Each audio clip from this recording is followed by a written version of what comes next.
Welcome to the Unitarian Universalist Church of the Brazos Valley, UUCBV, or Brazos UU for short. My name is Katie Womack, and I am serving as your worship assistant today. I come to this church because its principles are important to me, and I need the encouragement of a spiritual community to help me in my desire to live out those principles. We are a welcoming congregation, which means we celebrate and welcome all people of diverse sexual orientations and gender identities.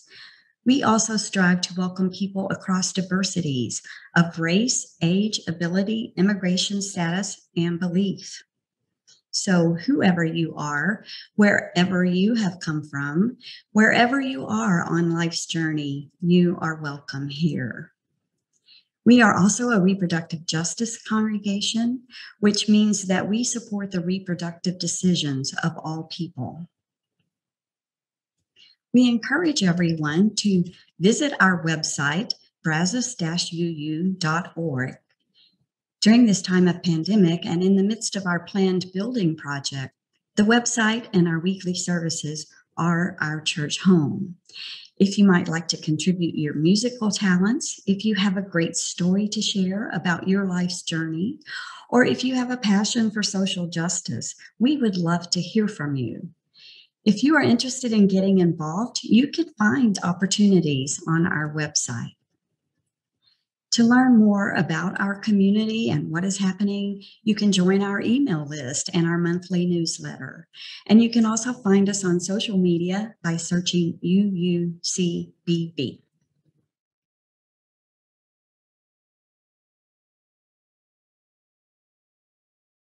Our call to worship this morning is from Wu Wei, I Ching wisdom. The path that one person follows is not the correct path for any other person. Each of us must walk his own path to enlightenment. That is the way.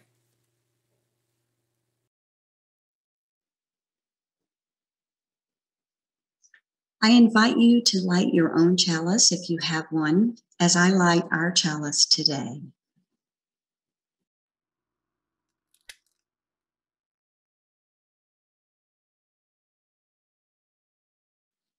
Please say our chalice lighting words with me. We light the chalice, the symbol of our Unitarian Universalist faith, as a beacon of hope for all who seek justice, dignity, and compassion, and in celebration of the life of truth and meaning we share together.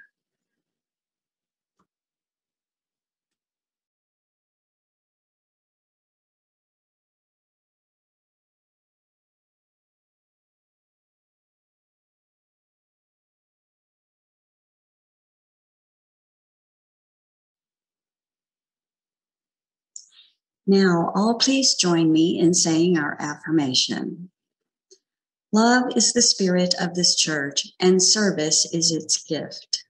This is our great covenant, to dwell together in peace, to seek the truth in love, and to help one another.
Time for All Ages this week is called A Cup of Tea. Nanin, a Japanese master during the Meiji era, welcomed into his home a university professor who had asked to see him. The professor arrived, answered the master's simple, polite greeting with a brusque, arrogant reply, and then strode past him into the house. The old man followed his guest quietly into the sparsely furnished living space and watched. His customary peaceful expression was undisturbed as the professor took a seat without being asked. "Will you honor me as my guest for tea?" Nanin asked the professor. "Yes, I'd like tea," was the blunt reply. "And I want to ask you some questions," the professor continued with a self-satisfied smirk. "They say you are very wise, and I want to learn what you have to teach." "Certainly," Nanin replied. "I will gladly share all I know. But first, let's have some tea." The professor frowned at Nanin and then sighed impatiently. "Very well," they said, their voice curt. They rearranged their silken coat. "After tea." Nanin focused on his task. He prepared the tea to the perfect temperature, steeped it just long enough, but not too long, and set the simple, lovely dishes in an orderly arrangement on the cloth. The professor cleared their throat and adjusted their coat again. Nanin at last finished all his preparations and was ready to pour. The master held the pot over his visitor's cup and began to serve the tea. The professor impatiently reached for the cup before it was half full, but Nanin kept filling the cup. He poured his visitor's cup 3/4 full and then kept on pouring. When the cup was full to the brim, Nanin kept pouring, and the tea ran over the edge of the cup into the saucer. Nanin, gazing calmly at the cup, continued to pour, and the tea overran the saucer and began to run onto the table. The professor watched the overflow until they could no longer hold back. "The cup is full! No more will go in!" "So it is," said Nanin contentedly, and he stopped pouring the tea into the cup. He looked at the professor with his kind, steady gaze and said, "Like this cup, you are full to the brim with your own opinions, your own importance. How can you learn anything unless you first empty your cup?" The end. I wonder how your cup feels this week. Is it full? Is it empty? I wonder how those of us who have full cups can take time to empty them a little bit, to learn and experience new things. Friends, now is the time in our service where we adopt an attitude of prayer or meditation. You can bow your head if you choose to. Great mystery. Please be with us in these trying times where climate change is all around us and expressing itself as stronger hurricanes, more wind, more water, the rain events, the people who are struggling in the south and in the northeast. Help us to live through these times of challenges of all kinds. Help us to honor the end of the 20-year war in Afghanistan for those who carry that war inside them. Help those people behind the lines stay strong. Help them be free. May we all be mindful of all the struggles for justice, all the struggles against inequality. May we be a good example, and may we try to live our principles in our daily lives and in our congregation. May it be so. Amen.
Sometimes a wild god. Sometimes a wild god comes to the table. He is awkward and does not know the ways of porcelain, a fork, and mustard and silver. His voice makes vinegar from wine. When the wild god arrives at the door, you will probably fear him. He reminds you of something dark that you might have dreamt, or the secret you do not wish to be shared. He will not ring the doorbell. Instead, he scrapes with his fingers, leaving blood on the paintwork. Though primroses grow in circles round his feet, you do not want to let him in. You are very busy. It is late or early, and besides, you cannot look at him straight because he makes you want to cry. Your dog barks, the wild god smiles. He holds out his hands, and the dog licks his wounds, then leads him inside. The wild god stands in your kitchen. Ivy is taking over your sideboard. Mistletoe has moved into the lampshades, and wrens have begun to sing, an old song in the mouth of your kettle. I haven't much, you say, and give him the worst of your food. He sits at the table bleeding. He coughs up foxes. There are otters in his eyes. When your wife calls down, you close the door and tell her it's fine. You will not let her see. The strange guest at your table, the wild god asks for whiskey, and you pour a glass for him, then a glass for yourself. 3 snakes are beginning to nest in your voice box. You cough. Oh, limitless space. Oh, eternal mystery. Oh, endless cycles of death and birth. Oh, miracle of life. Oh, the wondrous dance of it all. You cough again. Expectorate the snakes and water down the whiskey. Wonder how you got so old and where your passion went. The wild god reaches into a bag made of moles and nightingale skin. He pulls out a 2-reeded pipe, raises an eyebrow, and all the birds begin to sing. The fox leaps into your eyes. Otters rush from the darkness. The snakes pour through your body. Your dog howls, and upstairs, your wife both exults and weeps at once. The wild god dances with your dog. You dance with the sparrows. A white stag pulls up a stool and bellows hymns to enchantments. A pelican leaps from chair to chair. In the distance, warriors pour from their tombs. Ancient gold grows like grass in the fields. Everyone dreams the words to long-forgotten songs. The hills echo and the gray stones ring, with laughter and madness and pain. In the middle of the dance, the house takes off from the ground. Clouds climb through the windows. Lightning pounds its fist on the table, and the moon leans in. The wild god points to your side. You are bleeding heavily. You have been bleeding for a long time, possibly since you were born. There is a bear in the wound. Why did you leave me to die? Asks the wild god, and you say, I was busy surviving. The shops were all closed. I didn't know how. I'm sorry. Listen to them. The fox in your neck, and the snakes in your arms, and the wren, and the sparrow, and the deer, the great unnameable beasts in your liver, and your kidneys, and your heart. There is a symphony of howling, a cacophony of dissent. The wild god nods his head, and you wake on the floor holding a knife, a bottle, and a handful of black fur. Your dog is asleep on the table. Your wife is stirring far above. Your cheeks are wet with tears. Your mouth aches from laughter or shouting.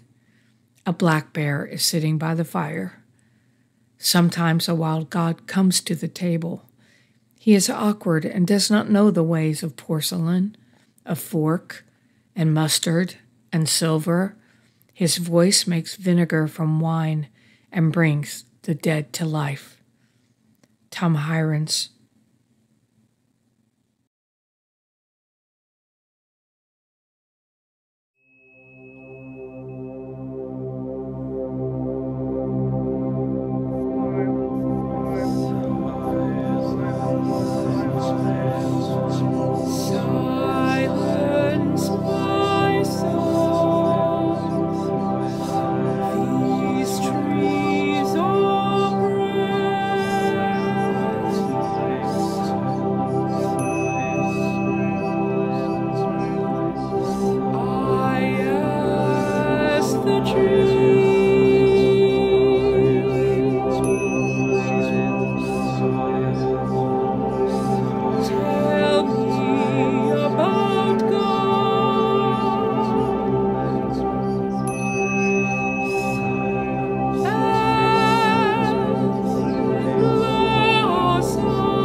Hello. This morning I'm talking about practical Taoism. It's spelled Taoism. It comes from China and it's very ancient. It's almost, well, they say it originated sometime with the Yellow Emperor, which he lived 2,700 years before the Common Era. So we're talking really ancient stuff here. But what I love about it is a lot of the concepts fit really well in an earth-supporting universe. where humans are part of the web of existence. And there's a sort of transcendental element to it as well, in that a sense of the Tao running through everything, the thing that flows behind everything, the spirit in all things.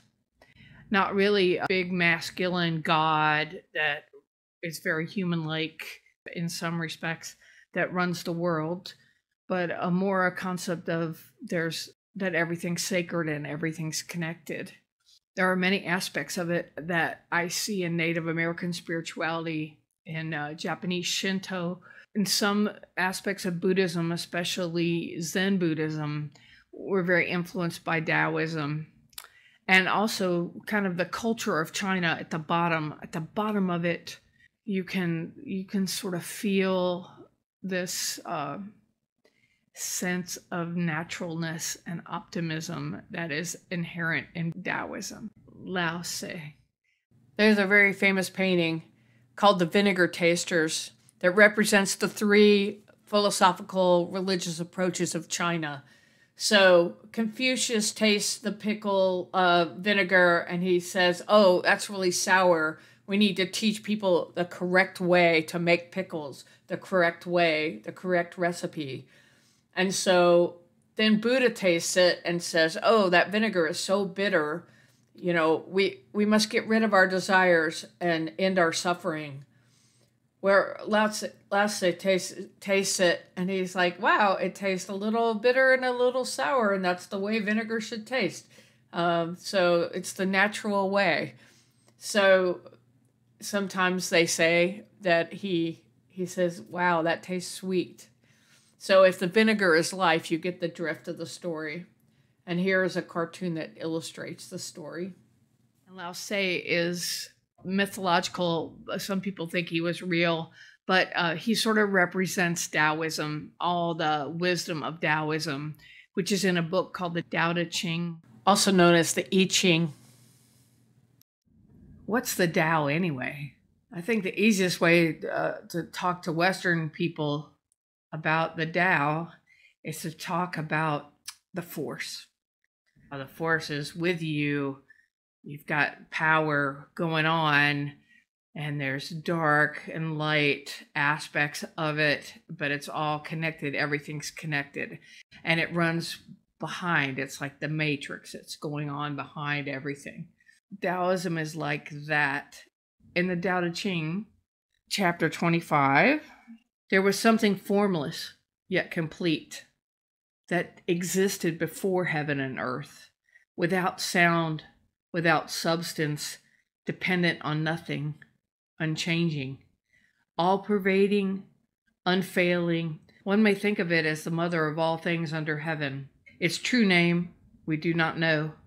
Wei is the byname that we give it, or Tao. Often talked about, if you can describe what the Tao is, you're wrong. Whatever you say is wrong. But it's in transcendentalism, in a Unitarian sense, it's the force in all things, the great spirit. Everything is part of the spirit. And the values in Taoism are excellent values for this period of time. They are compassion and kindness and the connection between all things and not forcing anything. Think about the yin and yang symbol. The light part is the white part of the yin and yang symbol is the yang, and that's more forceful. A mistake that Western people sometimes make is to think of it as the male energy. That's way too sexist for me, and it's really not true, because there's asserting and then there's yielding, and the yielding is the dark part, the yin. And the whole world is a combination of various amounts of yin and yang, and that it's constantly in motion like the earth. If you can think of the yin and yang symbol kind of weaving in and out of each other, too much of one becomes the other, and it keeps moving through the world. That's really a cool principle. These are two of my favorite books about Taoism, and anybody who's read Winnie the Pooh can understand them. I highly recommend them. the Tao of Pooh, and the Te of Piglet. You want to be like Pooh or Po, which in Chinese means the uncarved block. Things in their original simplicity have their utmost power, which is basically authenticity. That's a value which we're talking about all the time. We're learning how to be leaders. And in this time where our leaders are failing us in so many ways, good leadership and the qualities to look for in a good leader are excellent things to concentrate on.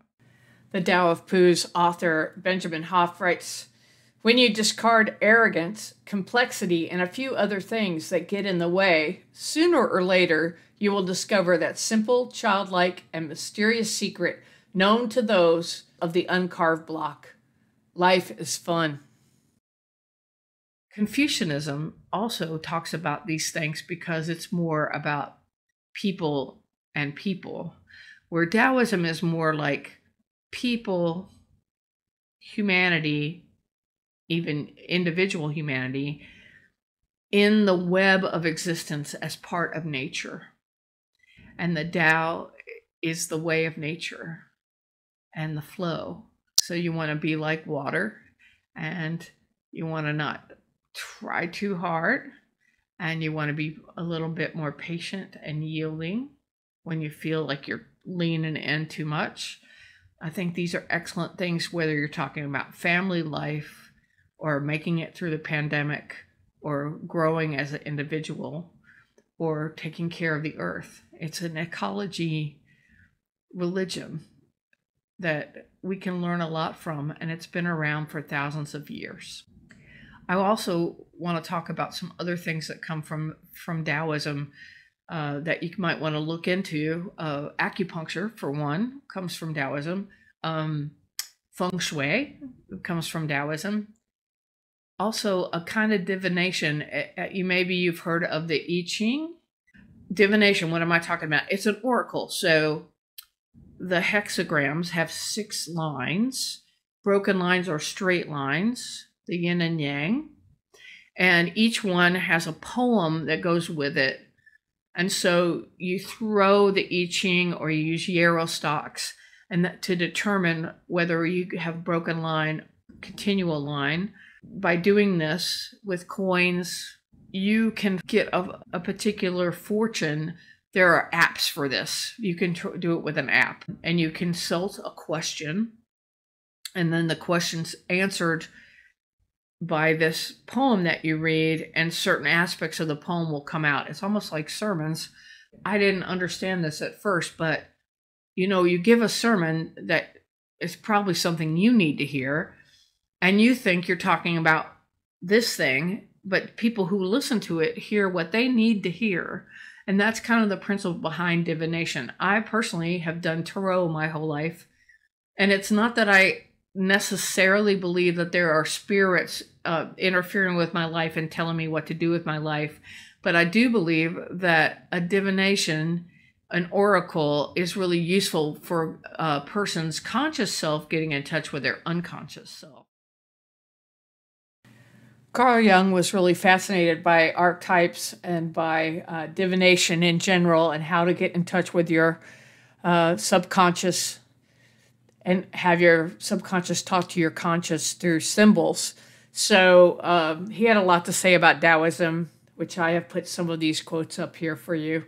But if you're interested in this, it's a very full subject, and there's lots of information out there. You can do a martial art. It's very slow, called Tai Chi, where you're basically learning to let your Qi, which is like your personal Tao that makes it, it's the force in every human, in every being. And we have Qi flowing through our bodies. And by doing Tai Chi or acupuncture, you can increase the flow and smooth out the flow and heal yourself, as well as protect yourself in a very receptive way. Tai Chi is wonderful for people that have mobility issues. You can do it at any age. You can do it if you're not able to get around and stand, you can do it sitting. The people doing in the park is Yang style. It's another family style. You adjust your motion and how low you do it and how much you move to your abilities. So there's Yang style where people are sitting. There's a short form that's 24 moves, and then there's the long form that's 108. And there's some ones in between and other spin-offs from those two family styles. Qigong is exercises, breathing exercises. There's Qigong meditation, and it's encouraging to using your body and your breath to put you in a meditative state and increase your flow and heal your body. There are a number of teaching videos online for free, so check it out. I want to leave you with the 3 treasures from our sage, old master sage, Li Su. I have 3 treasures which I hold and cherish. The first is known as compassion. The second is known as frugality. The third is known as not daring to take the lead in the empire. There is no disaster greater than not being content. There is no misfortune greater than being covetous. Hence, in being content, one will always have enough.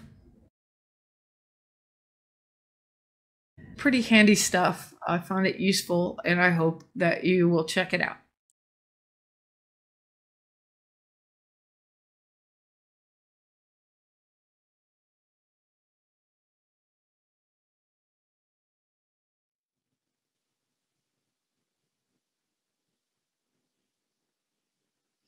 If we were having worship service in person, this is the time when we would pass the basket. This church shares the proceeds of the offering plate donation every week to support important nonprofit organizations with which we work. This month, we are proud to support the Confronting Our Racism group. CORG is a coalition of community organizations working to increase our understanding of systemic racism and the ways it impacts individuals in our communities. Please be as generous as you can. If you wish to make an offering, you can mail your check, or for your convenience, you can donate online. On our homepage at brazos-uu.org, you can find our mailing address at the bottom, and you can see a Donate Here link. In the chat box, you will see that link now.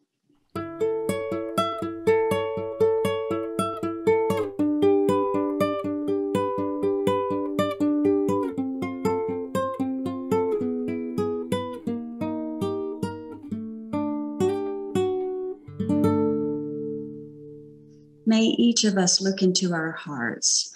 How much love, how much generosity, how much faith, how much gratitude, how much hope is there? We give thanks for these gifts we have given, for those we receive, and for each other.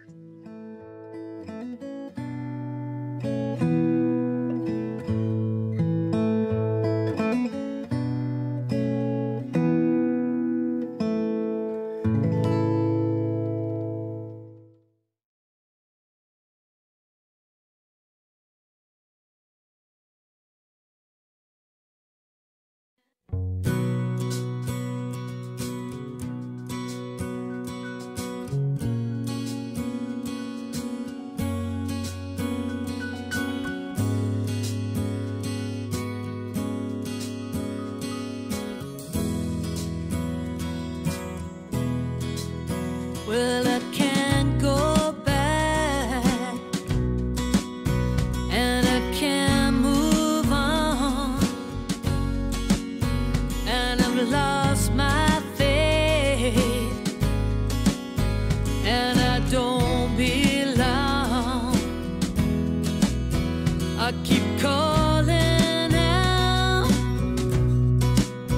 but I'm losing ground.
We extinguish the chalice, but not the light of truth, the warmth of community, and the fire of commitment. These we carry in our hearts until we are gathered together again.